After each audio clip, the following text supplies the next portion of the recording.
Elena G. de White llegó a Australia en diciembre de 1891. Durante el viaje desde Estados Unidos y también a su llegada, recibió varias visiones. Algunas de ellas relacionadas con los trabajadores de la casa publicadora australiana. En un manuscrito escribió lo que se le había mostrado. Gran parte de esas instrucciones fueron escritas para el tesorero de la casa publicadora, Nathaniel Falkett. Falkett era un comerciante alto y vigoroso con una disposición generosa. Pero al llegar a ser miembro de la Iglesia Adventista, era también un líder destacado de varias sociedades secretas.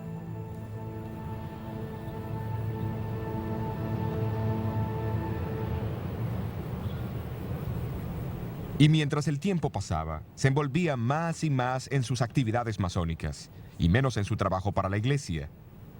Algunos de sus asociados se preocuparon por su decadencia espiritual y le urgieron que examinara la dirección en que iba. Pero Falkett rechazó firmemente tales sugerencias.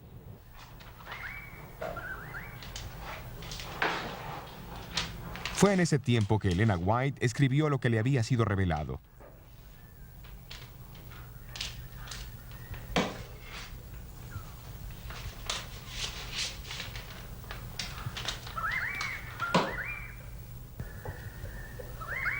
Pero cuando pensó en enviarlo por correo a Falkett, pareció una voz que le habló y la contuvo, porque los empleados de la casa publicadora todavía no estaban listos para recibir tal mensaje. Unos 12 meses más tarde, el primer período escolar de la primera escuela adventista de Australia recién había terminado. Asistiendo a los ejercicios de clausura se encontraba Elena G. de White. Después de la reunión, invitó a Nathaniel Falkett para que la visitara. Cuando llegó, comenzó a leerle el manuscrito. Mientras describía algunas de las reuniones del orden secreto, le recordó de su mal hábito de dar ofrendas pequeñas a la iglesia y grandes donativos a los fondos de la logia. También le dijo que había oído cómo a él lo llamaban, reverendo maestro, y le advirtió que ningún ser humano debe ser llamado así. Aunque no atacó el sistema de la logia masónica, denotó lo difícil que es para un cristiano servir a dos señores. Mientras hablaba, hizo un movimiento con sus manos que impresionó a Falkett. ¿Usted sabe lo que ha hecho? Usted ha hecho la señal secreta de los masones. La señal de un caballero templario. Mientras siguieron hablando, nuevamente hizo un movimiento con su mano. Súbitamente Falkett adquirió una palidez mortífera. La señal que había hecho solo era conocida por la orden más alta de los masones, una señal que ninguna mujer debía conocer. En las próximas 2 horas, Falkett luchó con su conciencia. Finalmente resolvió desligarse de la logia masónica y lo logró después de una lucha. El Señor me ha honrado grandemente al hablarme por medio de la señora White.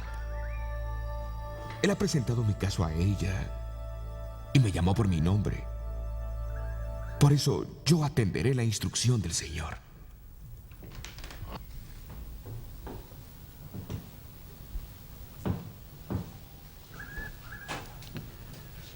La experiencia de Elena White con Nathaniel Falkett ilustra algunos aspectos importantes de cómo el don de profecía operó en tiempos bíblicos y cómo continúa operando hoy. Primero, los profetas reciben información por los medios sobrenaturales de visiones o sueños proféticos que les permiten ver personas y experimentar eventos fuera de su límite de conocimiento.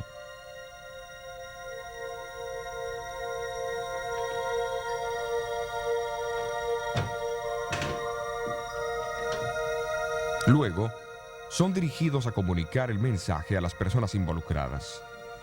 Él o ella, porque las mujeres también fueron llamadas a ser profetas, tienen que exponer el mensaje en forma oral, escrita o personificada. Esencialmente, un profeta es el intérprete de Dios. Por eso es que el don profético es conocido como el testimonio de Jesús. Esto no significa que Dios dicta el mensaje al profeta. Antes bien, el Espíritu de Cristo satura la mente del profeta con pensamientos. Entonces el profeta elige las palabras para expresar esos pensamientos recibidos en la visión o el sueño.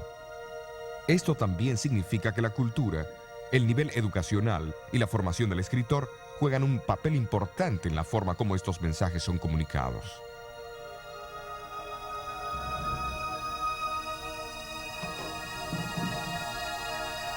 Para expresar sus pensamientos, algunos escritores de la Biblia prestaron las palabras escritas por otros autores bíblicos. Algunos, como Lucas, seleccionaron pasajes de fuentes históricas no inspiradas. Pablo usó las palabras de poetas seculares y ambos, Judas y Juan, citaron del libro judío no bíblico de Enoch.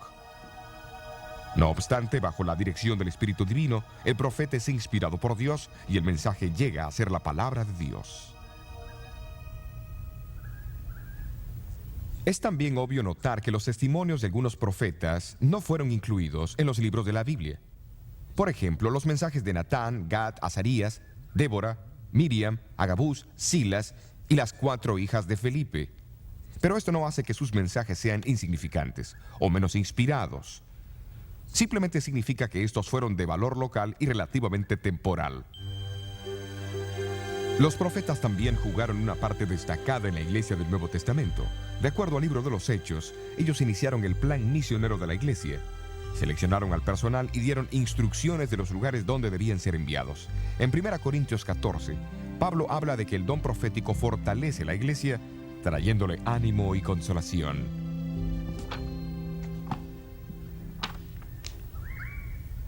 Pablo también escribe en Efesios 4 que los profetas son uno de los principales medios que Cristo ha puesto para traer unidad a la iglesia. Por lo tanto, sus consejos ayudan a proteger la iglesia de las falsas doctrinas.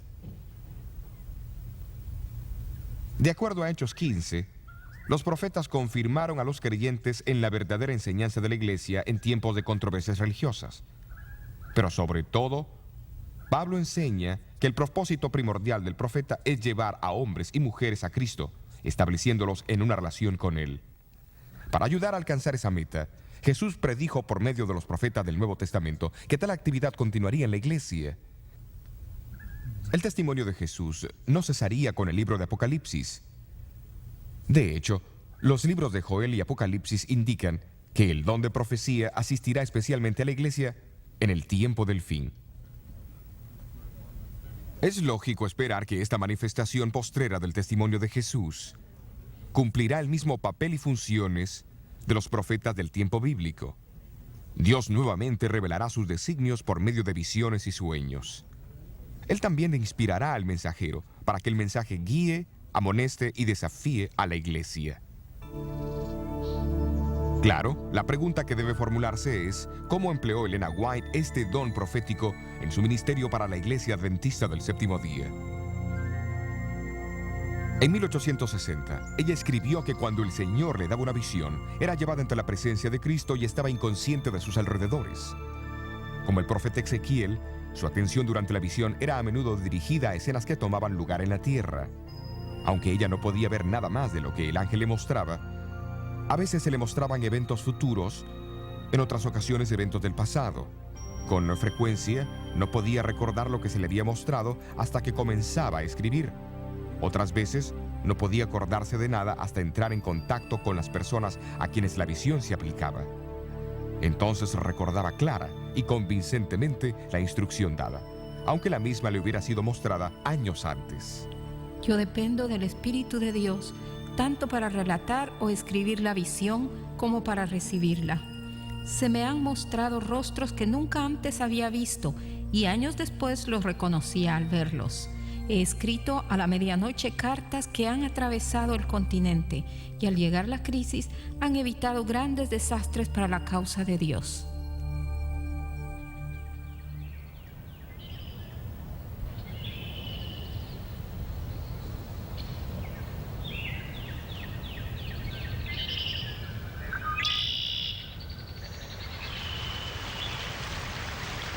Tal vez no hubo una crisis más grande en la iglesia adventista durante los primeros 70 años de su historia que la amenaza del panteísmo.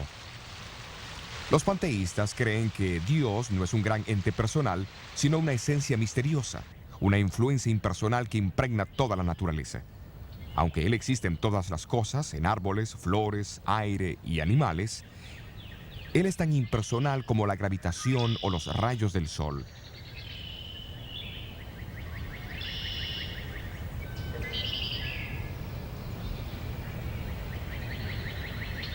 Esta idea había sido adoptada y enseñada como una nueva y avanzada verdad por algunos de los líderes de la iglesia de Battle Creek.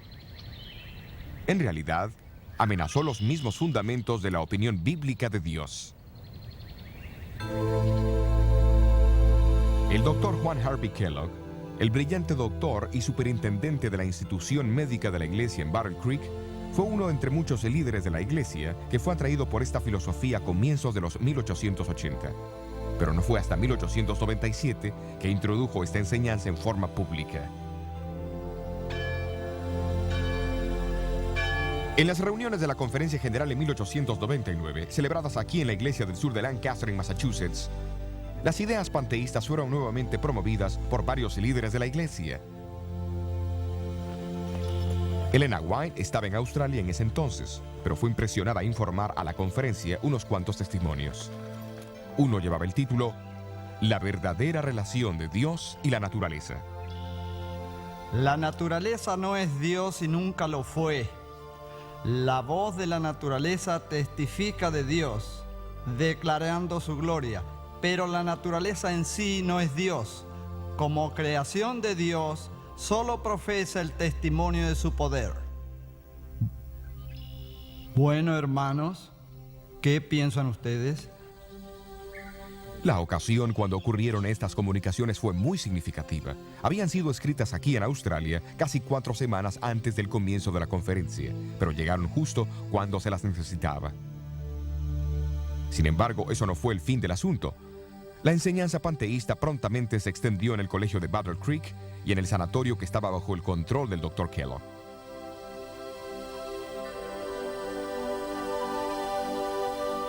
En febrero de 1902, el gran sanatorio de Battle Creek se incendió. Se necesitaba un nuevo edificio y para ayudar a sufragar los costos, se sugirió que el Dr. Kellogg escribiera un libro sobre el cuidado de la salud. Todos los ingresos de las ventas se usarían para ayudar a reconstruir dicho sanatorio. Kellogg fue advertido que no incluyese ninguna idea panteísta en él. Pero cuando este libro, El Templo Viviente, finalmente salió de la imprenta, fue claro para algunos que él no había dado importancia a la instrucción.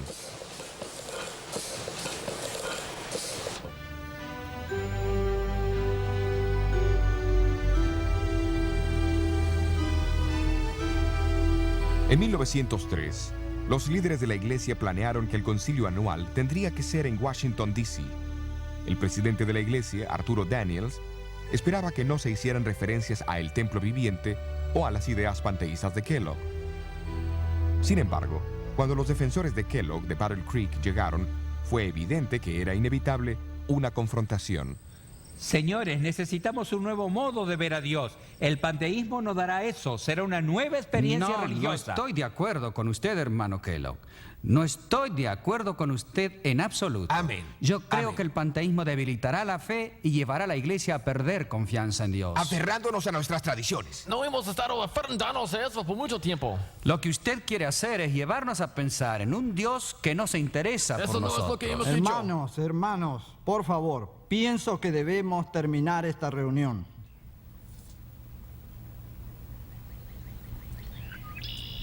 El pastor Daniels no se atrevió a pedir un voto por la tensión existente. La iglesia estaba enfrentando una crisis. ¿Pero qué hacer?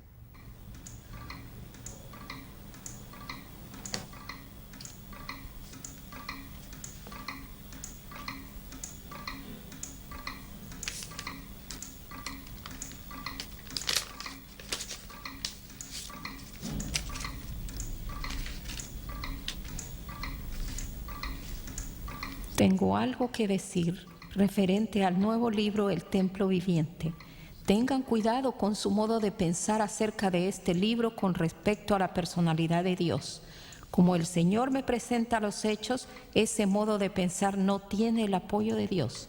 Se me ha mostrado que el autor está en un camino falso y ha perdido de vista las verdades distintivas para este tiempo.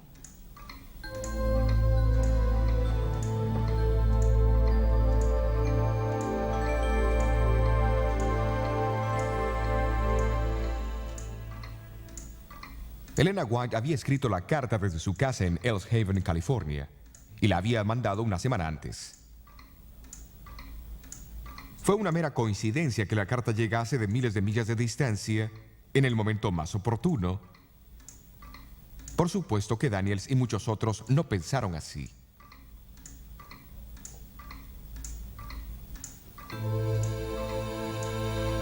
Nunca antes los mensajes de Dios fueron tan necesarios como en este momento, y nunca hubo mensajes más certeros mandados por Él a su pueblo que los que usted nos ha enviado. Usted no se puede imaginar la gran bendición que ha sido para nosotros su comunicación sobre el templo viviente. Llegó en el momento exacto. El conflicto era severo, pero su mensaje llegó y resolvió la controversia.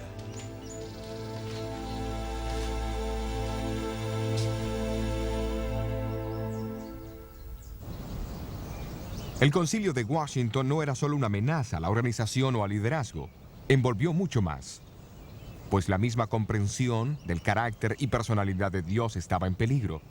Por eso Elena White decidió incluir en 2 de sus libros, que estaban en preparación, algún material sobre el tema discutido.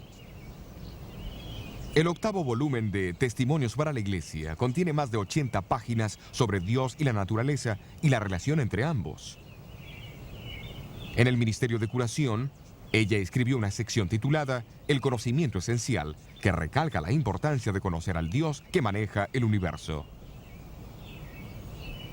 Esto fue siempre de suprema importancia para Elena White.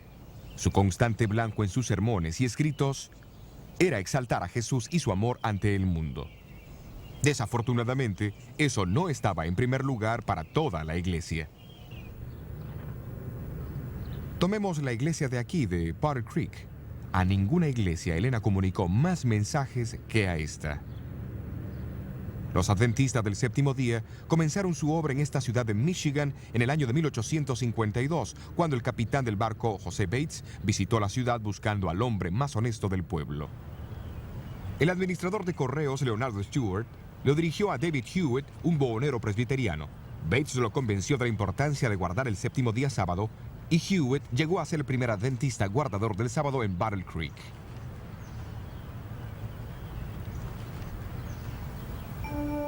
En 1855, la obra publicadora de la iglesia se mudó de Rochester, Nueva York, a Battle Creek, y luego se erigió esta pequeña estructura de madera de 2 pisos para alojar a la imprenta. Durante las décadas que siguieron, equipos a vapor reemplazaron la pequeña imprenta manual y la obra de publicación floreció. Una sucesión de pequeñas iglesias de madera se construyeron en Battle Creek, cada una más grande que la anterior, para servir a la creciente feligresía.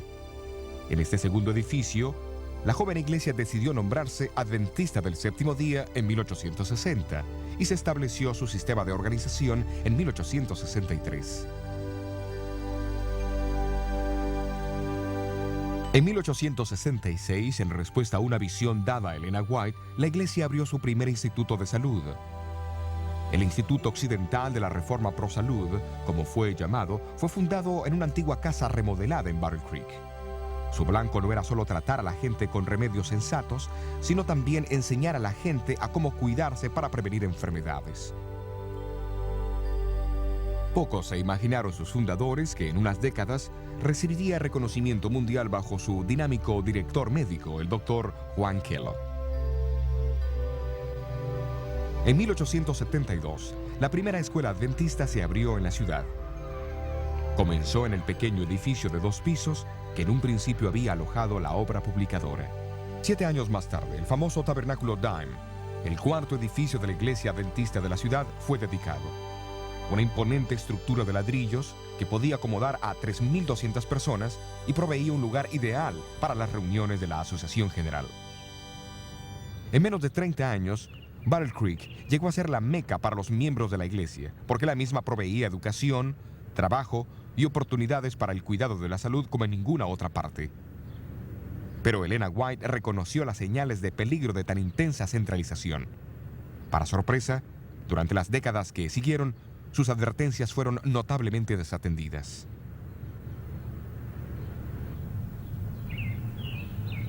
A fines de los años 1890, la casa publicadora Review and Herald era la más grande de todo Michigan.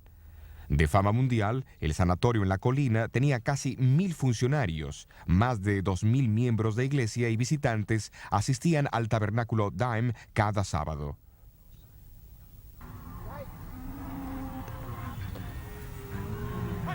Pero desde Australia, donde Elena White estaba viviendo durante los 1890, ella amonestó que no se hiciesen más planes de expansión. Vio la necesidad de construir pequeñas instituciones en áreas diversas. También sabía por las visiones recibidas que estaban a punto de ocurrir grandes cambios en el mundo.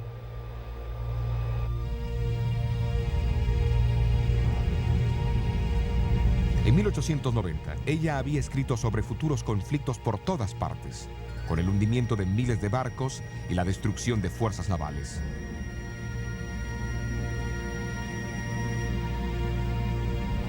Vidas serían sacrificadas por millones, dijo. Confusión, confrontación y muerte ocurrirían inesperadamente en los mayores medios de transporte.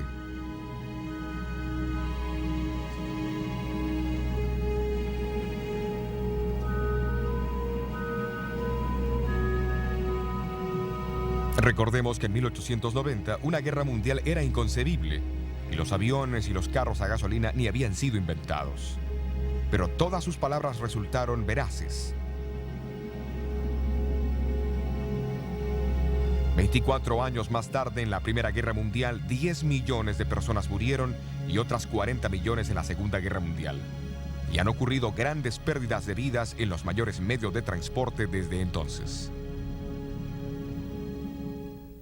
Durante la sesión de la Asociación General en Battle Creek en 1901, se dieron algunos pasos para descentralizar la organización de la iglesia. Sin embargo, las advertencias de Elena White sobre el incremento de la comercialización y los sueldos injustos en la casa publicadora mayormente cayeron en oídos sordos. Pero en noviembre de 1901 fue comunicado un mensaje impactante a los miembros de la Junta de la Casa Publicadora. Ella les recordó que Dios estableció la Casa Publicadora para propagar su verdad. Pero esta meta había sido olvidada en la búsqueda de ganancias comerciales. Luego vino la advertencia. He tenido miedo de abrir la revista adventista por miedo de ver que Dios haya purificado la casa publicadora con fuego. A menos que haya una reforma, la calamidad vendrá a la casa publicadora y el mundo sabrá la razón. Pronto lo supo.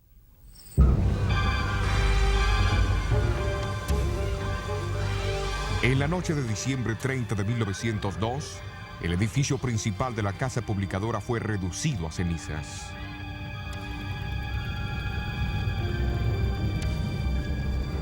Esto ocurrió unos 10 meses después de que el famoso sanatorio de Battle Creek fuese también destruido por el fuego.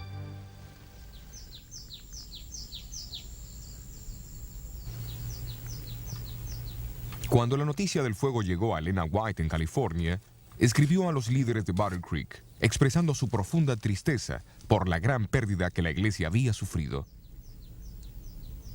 No estoy sorprendida por esta triste noticia, porque en las visiones de la noche he visto un ángel parado con una espada de fuego sobre Battle Creek.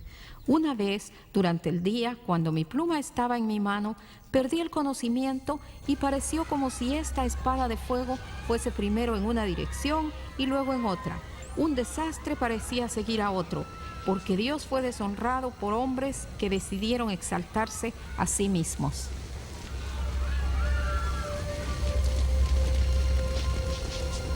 En los meses que siguieron, la iglesia tuvo la oportunidad de pensar seriamente en los incendios desastrosos y sus causas. Rápidamente los líderes editoriales tomaron la decisión de nunca más publicar trabajos comerciales, como también la de mudar las oficinas centrales de la iglesia de Battle Creek a Washington, D.C.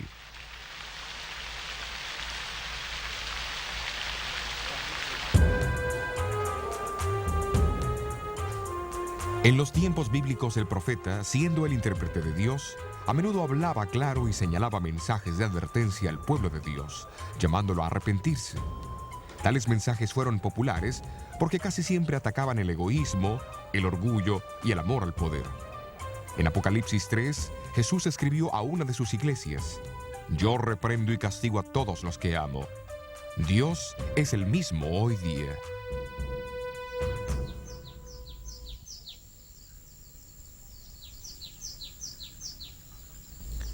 A través de su mensajera moderna, Elena White, Dios también advirtió y apeló al arrepentimiento, no solo de los líderes, sino también de los individuos. Esteban Smith y su familia aceptaron el mensaje adventista en 1850 y adoraron a Dios, juntamente con los guardadores del sábado aquí, en Washington, Nueva Hampshire.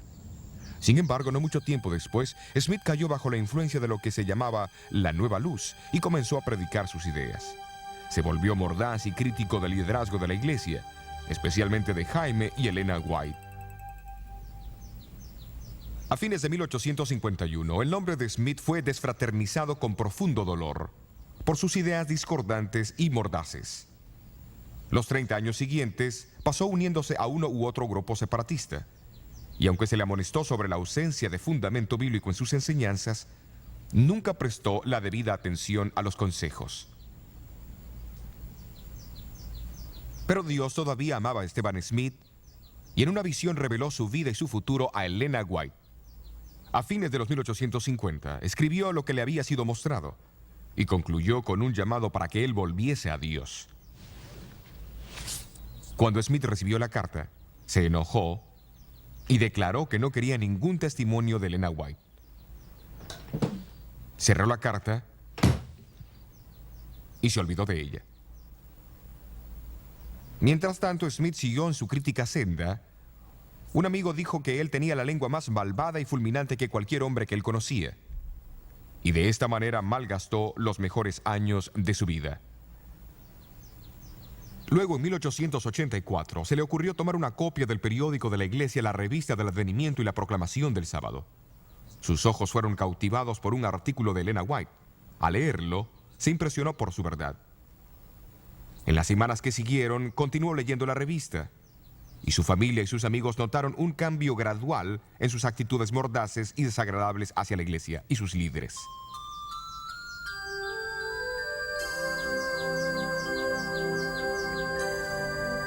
Un año después, Eugenio Farnsworth fue nuevamente invitado a hablar aquí en su iglesia.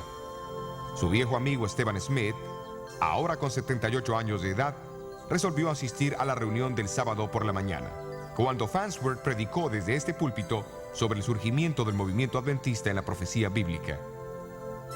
Las palabras positivas y confiadas de Farnsworth afectaron a Smith profundamente. Durante la siguiente semana, Smith recordó la carta que había recibido de Elena White tantos años atrás. Al abrirla, leyó sobre lo que su vida sería si continuaba el curso que había tomado. Sin embargo, lo que había sido una predicción cuando la carta fue escrita, era ahora historia. Un registro de cómo él había vivido porque no había cambiado sus hábitos.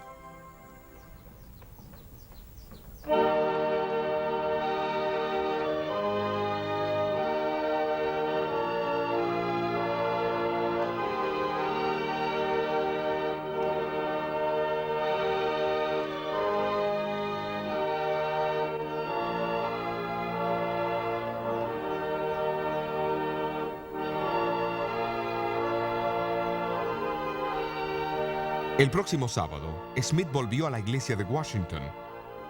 Farnsworth, que todavía no sabía nada sobre esta experiencia, había preparado un sermón sobre el don de profecía en la iglesia adventista.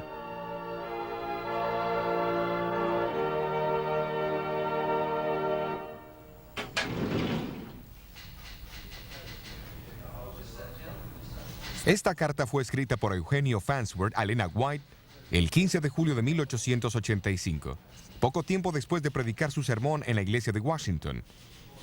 Menciona cómo después del sermón, Smith se paró y relató a la congregación la historia del testimonio que él había recibido más de 25 años antes y cómo él no lo había leído hasta el último jueves. Su verdad lo había convencido. Farnsworth registró las palabras de Smith en esa ocasión de esta manera: si yo hubiera hecho caso al testimonio que Dios me envió, todo el curso de mi vida hubiese cambiado y yo hubiese sido un hombre muy distinto. Cualquier hombre honesto debe decir que los testimonios siempre conducen a un hombre, hacia Dios y hacia la Biblia. Palabras muy definidas de uno de sus peores críticos. En vista del obvio impacto sobre los individuos y la Iglesia a través de los años, muchos se han preguntado cómo los escritos inspirados de Elena White se relacionan con la Biblia en este mundo contemporáneo. Por ser más recientes, se reemplazan a las Escrituras. ¿Le son de alguna manera una añadidura? Tal vez Elena White misma tiene la última palabra sobre el asunto. Si hubieseis hecho de la palabra de Dios vuestro estudio, no necesitaríais estos escritos. Es porque habéis dejado de instruiros con el libro inspirado de Dios que Él ha buscado alcanzaros con testimonios simples, directos. No intentan dar nueva luz, sino impresionar vívidamente el corazón con las verdades de inspiración ya reveladas. Porque se ha dado poca atención a la Biblia, el Señor ha dado una luz menor para guiar a hombres y mujeres hacia la luz mayor.